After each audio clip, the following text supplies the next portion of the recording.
buntis to. Naka nandyan, oh. Ma! Ano na naman? Ma, natanggap ako sa pinag-applyan ko ng trabaho. Ha? Totoo ba? Oo, ma! Gusto po! Thank you, Lord! Mayaman na kami! Ay! Ano yun? Mayaman agad? Teka lang na, titignan ko lang yung mga inutangan ko, oh. Ay! Magkano ba lahat ito? Kaya nga, teka lang. I-total ko muna. Ayan na, tumotal na. Ay, saan ka pala magdidestino na? Ay, sa Manila, ma. Manila?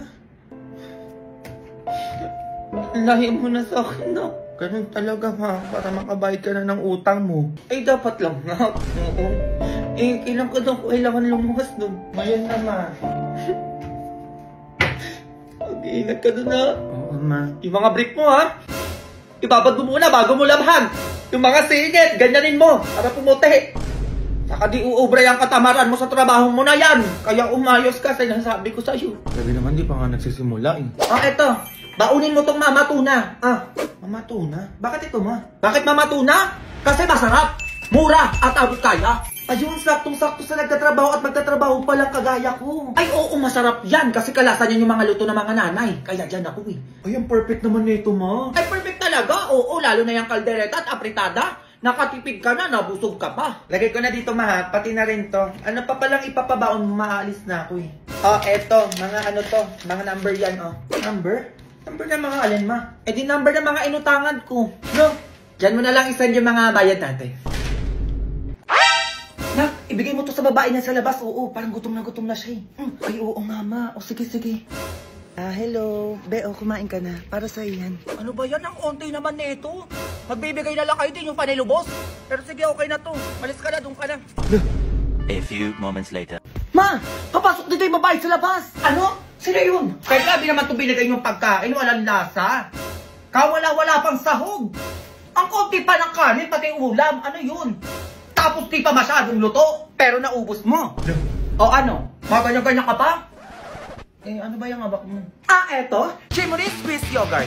Favorite ko to, bakit? May 6 silang flavor na original. Blueberry, strawberry, Cavendish banana, brown sugar, at mango sticky rice. Mas masarap to kapag malamig. O, saan naman nabibili yan? Ay, meron sa Alphamart, Pure Gold, SM Supermarket. May malapit na Christmas, sinasabi ko sa'yo, pwede mong panregalo to. Panregalo? Pwede pa yung pabili.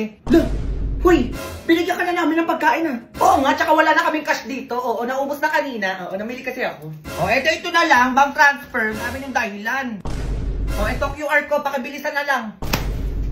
Hello mga kaputi! Samahan niyo akong i-surprise sa pamilya ko today dahil gagawa tayo ng coffee jelly at buko pandan gamit itong bagong discover ko na Carnation Everyday Creamer. Bagay na naman siya. Ito na yata yung pinakamurang all-purpose creamer na nakita ko sa grocery. 39 pesos lang to mga kaputi At lasang-lasa ang pagka-creamy namnan. Dahil tunay na tunay yung lasa ng milk. Carnation Condensed Milk.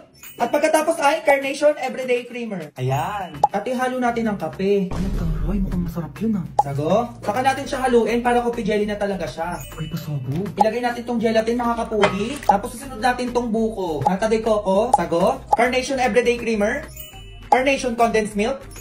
At pandan flavor. Ang sarap. Ayan siya mga kapudi. Ilagay muna natin siya sa rep. A few moments later. Sarap po. Ay, makuha na ako Teka lang naman. Ako na kapag my day.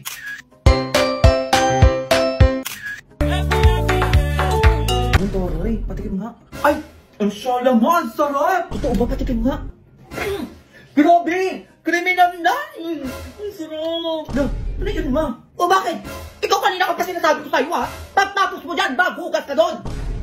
Nak, binigyan ka ba ng ninang mo na pamasko? Oo, ma. Ito, 10,000. Laki nang binigay sa'yo. Samantalang sa akin, wala. Ano? Ito binigyan? Oo, ma. Dati binibigyan naman ako nun Saka dapat kami matatanda yung binibigyan ng pamasko kasi kami yung maraming gastusin. Oo nga. Aba, kinagigil na naman ako ng babae yan, Hindi. Hindi ako papayag. Ay, teka, sasama ako dyan. Nasusugodin nila si Ninang. A few moments later. Ay, tumaba.